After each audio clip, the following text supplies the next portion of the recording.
Kung magulo ang relasyon nyo ng jowa nyo, ay mas magulo yung wiring na ito. Ayan, no? Alright. So, yan ang tatalakayin natin sa video na ito, no? Tutulungan natin si Idol na nagpa-SOS po sa atin o humingi po ng tulong para maayos po yung ganyang wiring kasi ano, sabog po. Nag-try po kasi siyang mag-DIY mga idol pero nagkaroon siya ng problema sa pagdi-DIY. Yung pulser ay nadiretso po doon sa ignition coil, yung wire, ayan, no? Wire yan, yung orange na yan, nakabit dito sa part ng pulser na yan, papunta sa ignition coil tong orange na ito. Ayan. So, hindi po andar yung kanyang motor at saka yung mga wiring ay sabog-sabog na. Nalito na si tropa kasi linis niya yung kanyang wiring, no, ititape niya sana, nangyari nagka bunot-bunot at yan. So, ayusin natin yan sa video na ito.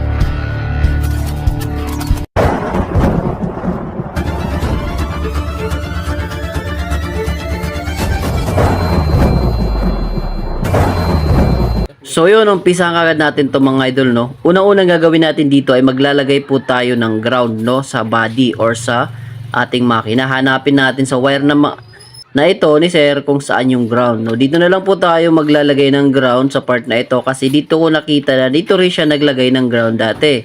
Ito po yung wire, oh, ng kanyang ground. Papunta rin po sa ignition coil at saka naka-ground po doon sa stator coil. So dito tayo maglalagay ng body ground. Yan. Kasi dito siya naglagay dati, dito na rin tayo magkakabit. Yan mga idol, no. Wala na po sa color coding po yung wire ni sir mga idol, ha. Tandaan nyo na lang po yung mga sasabihin ko. So kung anong part yan o kung saan galing yung mga wire na yan. Para hindi po tayo malito at masundan nyo po yung video natin. So maglalagay muna tayo ng ground. Connect muna natin. Yung mga idol, no, at okay na po yung ground. Ayan, no. So naikabit na po natin yung ground.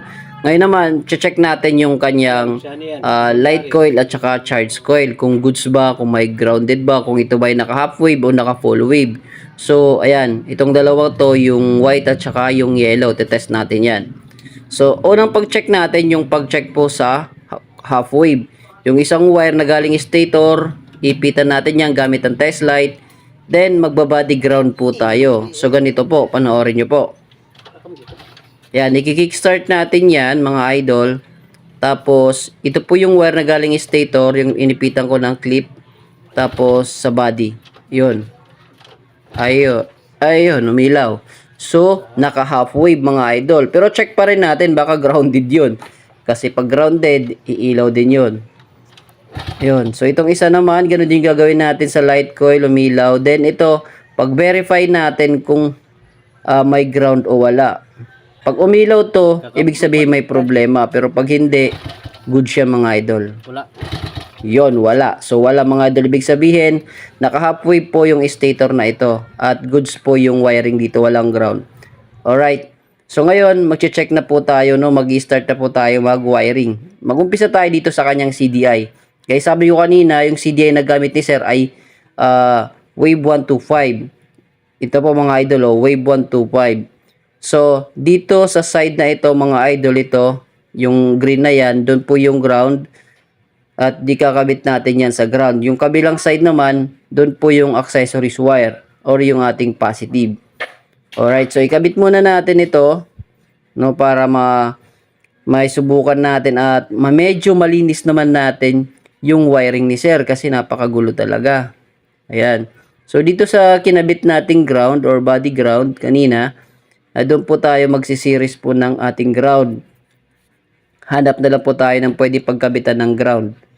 Ayan. So meron na po tayong ground dyan. Dito naman sa taas ng ground, ito naman po yung kanyang ignition coil, no, which is doon po sa kulay orange na pinakita natin kanina. Ayan, papuntang ignition coil dyan mga idol. At dito rin po ilalagay ni tropa yung kanyang CDI. Alright. So, nasukat ko na po yan kung gaano kahaba. Ayan, o, abot na po dyan. Okay. So, tape ko muna itong kanyang wire papuntang ignition coil. Ayan, so taas po ng kulay green, no? Or sa taas po ng ground na doon po yung ignition coil. Karaniwang kulay yan mga idol ang ating ignition coil pag Honda ay black na may guhit na yellow. Ayan. Wire na papunta sa ignition coil. So, tape muna natin kasi may kuryente to mga idol. Ayan, baka mamaya madikit to sa kanyang karburador. Alright tayo dyan. Mag-spark ba yan? Baka maging Ghost Rider ka. Okay, so okay na po yung dalawa nating wire. Ignition coil, papunta sa ignition coil at yung ating ground. Yan, papakita ko. Okay na itong dalawa. Ayan, ground. Tapos yung wire papunta sa ignition coil. Alright, ayan. So sana nakikita nyo yan. Next natin, mga idol, itong dalawa. Ito po yung kanyang pulser. Saan natin makita yung pulser? Ito po yung paggaling po ng ating stator coil. Yung blue na may guhit na white, yun po yung pulser. Ayan, so kung nalilito kayo sa kulay ng pulser, pwede nyo baklasin, tignan nyo sa loob kung ano yung wiring ng pulser. Pero sa Honda, blue na may white, yun po yung pulser. Okay, tape muna natin, mga idol, para iwas, no? Iwas problema. Baka makalimutan natin hindi i-tape eh. Okay, so tape muna natin. Ayan o. So, sana masundan yung mga idol yung ginagawa natin dito at hindi po kayo malito. Kung malito man kayo or may katanungan, mag-comment lang po kayo dyan sa ating comment section. Alright, next naman natin mga idol, itong natitirang wire. Ito po yung positive, yung accessories wire. No? Since dito sa motor ni Tropa ay wala po siyang susi, yung ginawa lang namin ditong kill switch ay gumawa lang po siya ng switch. Kaya yun din po yung wiring na susundan natin. Pero itong part na ito rito mga idol, ito po ay accessories wire. No? Kung mayroon po kayong susi, papunta po yan sa susi.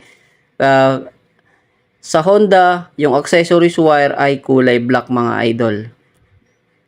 Yan. So, itong motor kasi ni Sir mga idol, ito po ay, yung makina nito, Rusi. Di ko lang alam kung ano yung chassis nito. Kasi ito po ay ginagamit na pang-igib-igib ng tubig dito lang mga idol. Yan, okay na po yung apat na wire at iti-tape natin yan para bawas namang kalat sa wiring ni Sir, no? Para maganda naman tignan. Ayan, so hanggang dito, tape muna natin. Yun, so inuulit ko mga idol, kung may katanungan kayo or hindi nyo nasundan sa video na ginagawa natin, maaari po kayo mag-comment dyan, no? I-comment nyo lang po ako at salpak na natin yung kanyang CDI. Yon, okay na si CDI. Then, itong mga kalat-kalat na wire ay titape muna natin. Para ika nga sabi ko, maging malinis. Ayan o, pakadumi kasi. Ayan. Para hindi malito si Tropa.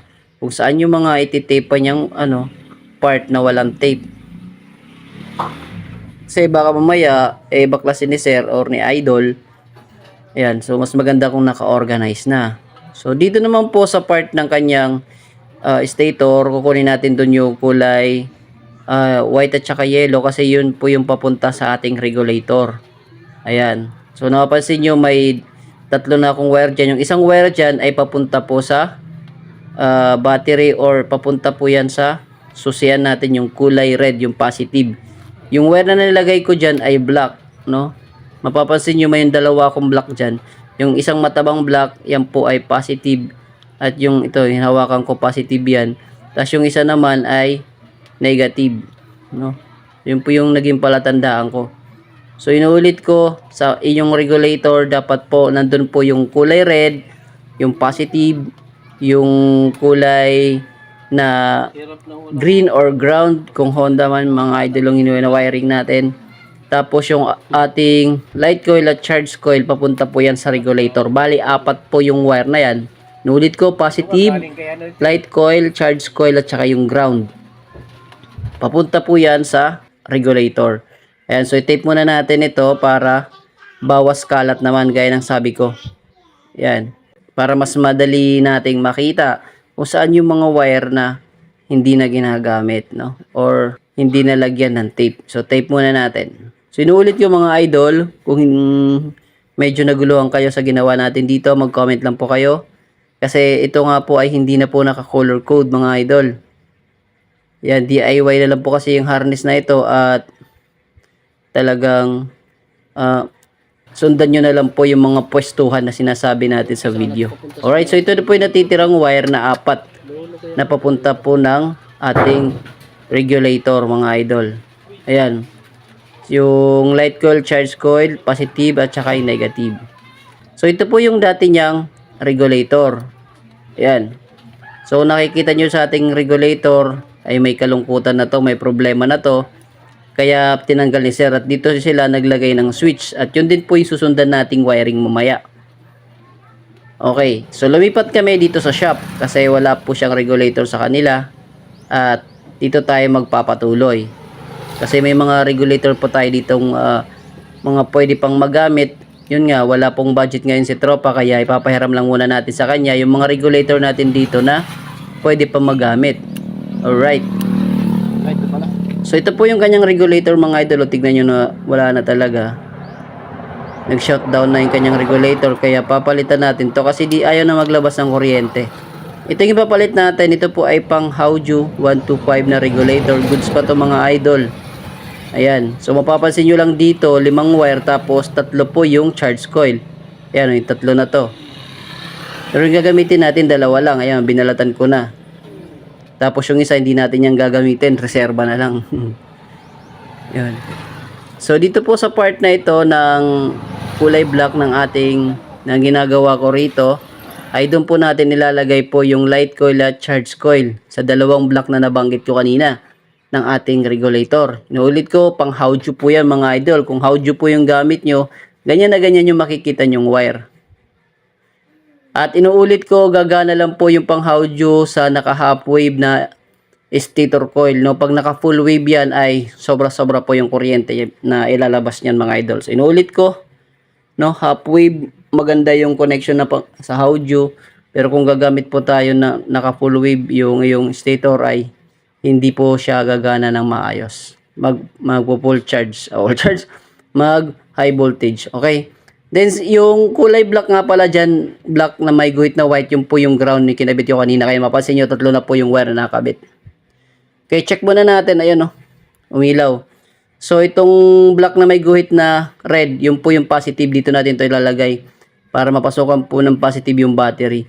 Tapos dyan din po tayo maglalagay ng switch mamaya. Papunta naman po sa kanyang CDI. No, para mayroon po siyang kill switch. Alright, so hindi ko muna i-tape. At try muna natin paandarin yung motor ni Tropa. Check natin po yung kuryente dito sa kabila. Ayan o. Yeah. Yun o.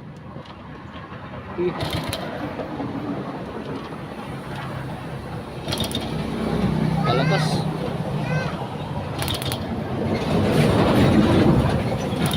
Yun na. Hindi ko napansin mga idol na hindi pala nakikita sa camera yung kuryente. Pero sana narinig nyo na napakalakas po ng lagatik po ng kuryente na ibig sabihin may kuryente na pong dumadaloy dito sa kanyang tension wire. Sige. May gas na to. Okay. Andar na. Wait lang kuya. Wait lang. Wait lang ha. Malapit sa gas eh, baka mamaya ano yung ano. Okay, go!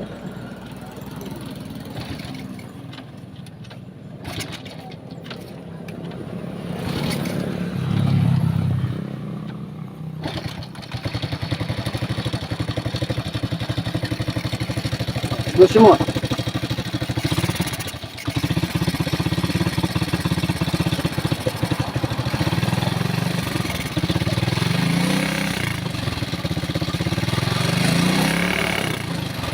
Ito rin yung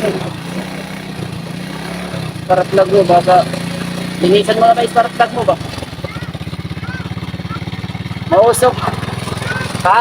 Mausok.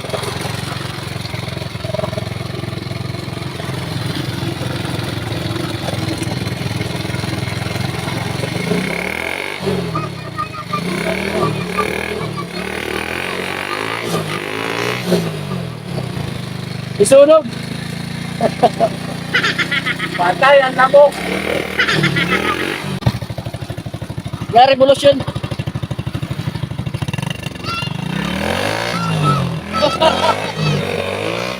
So yung mga idol, at napalabas po natin yung kuryente ng magulong wiring ni Idol Tropa no ni Sir, at sana po ay manakuha kayong tips at kalaman sa ginawa nating video na ito mga idol.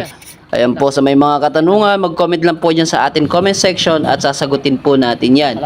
So ganito lang muna yung video natin mga idol, no? Baka pwede naman po makaingin na isang subscribe dyan, hit that notification bell para lagi tayong updated every upload natin dito sa ating YouTube channel. Ayan, so dito lang muna tayo. Peace out. Bye-bye.